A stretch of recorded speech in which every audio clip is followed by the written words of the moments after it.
এই যে আমি নিম পাতা নিয়ে চলে আসলাম, একদম ফ্রেশ করে ধুয়ে সব নিম পাতা একটা একটা করে ছাড়িয়ে ফ্রেশ করে ধুয়ে নিয়েছি।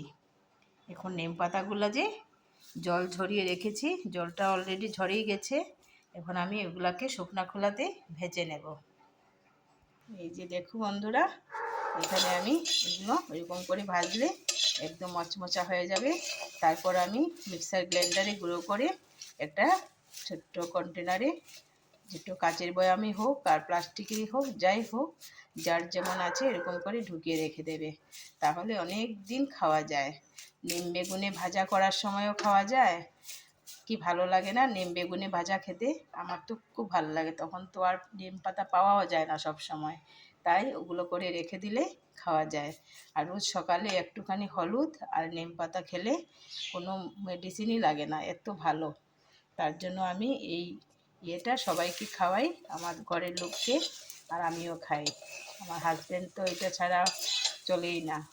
তোমরা ভাবতে পারো যে সুগার টুগার আমাদের ঘরে কারোই নেই, কিন্তু যে কোনো জিনিস হওয়ার আগেই সবসময়, মানে যে কোনো রোগ হওয়ার আগেই সবসময় মানে ইয়ে থাকতে হবে, যাতে রোগটা হবে না বলে, তাই না? হয়ে গেলে তো আর হয়েই গেল, তখন আর চিন্তা করে তো লাভ নেই। রোগটা হবে না বলে ওরকম করে খেয়ে খেলে বেশ ভালো হয়। ঠিক আছে বন্ধুরা, দেখো কি সুন্দর হয়েছে পাতাগুলো, কি ঝুরঝুরা হয়েছে। জল ঝরিয়ে এরকম করে ভেজে রেখে দিচ্ছি আমি, তাহলে আর টেনশন নেই নিম পাতার।